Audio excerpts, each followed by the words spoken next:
So with our belt sanders, you really want to make sure that you understand he's using the belt that's spinning right here, but the disc down here, this area is also active as well, which is why we usually keep this guard here. Don't want to be too close anyway. You want to keep that 4-foot buffer anyhow. But if we take a look, you see he's driving it back and forth nice and easy. And he's keeping his hands away from the belt. And that's really critical, to keep your hands away from the belt. He's getting close, but he's doing a nice job. You can see he's just making several passes, and now he's done. So you make sure to shut the machine off before he leaves it. So a couple of things about the machine. Here's your off-on switch right here. There's really not a whole lot of setup. The big safety here is to make sure that you don't get around this disc here. Move this disc, you can see the belt move, right? Those two move at the same speed.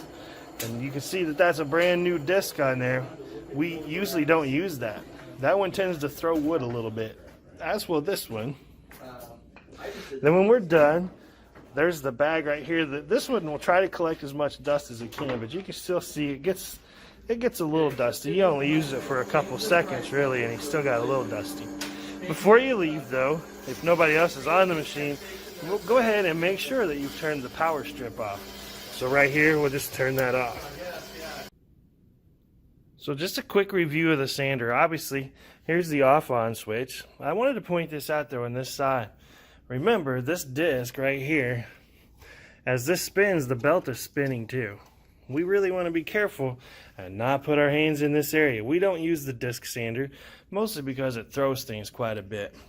What I'm going to show you next is how to sand things that are really snug fits. So if I take a look, I've got this board here. As I'm pushing that in there, look how close my fingers get to that belt. So I'm going to show you a technique here that we can use to keep our fingers back. Remember, we want to try to keep our fingers about 3 inches away from that belt. So, you know, back in here somewhere. We don't want to be right up here close to it, okay? So, let's take a look at how to do this.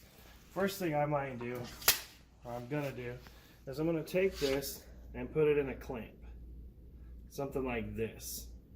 Okay, now when I put it against the belt here, that allows me to control it, but I'm back here with my hands, right? I'm not next to it. So let's go ahead and we'll turn it on. And now what I do is I just slide it back and forth.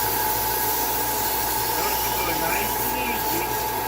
I'm not forcing it or anything like that. Here's another thing I may want to consider. Probably want to get that a little bit lower so that I can actually run it flat across that plate.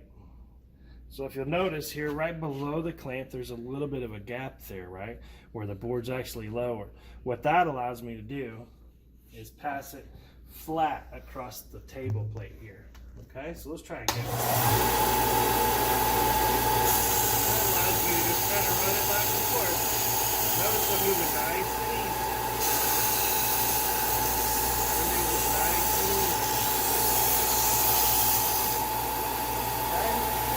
When I'm done, before I walk away from the machine, I'm going to wait for the belt to stop, and then I'm good to go.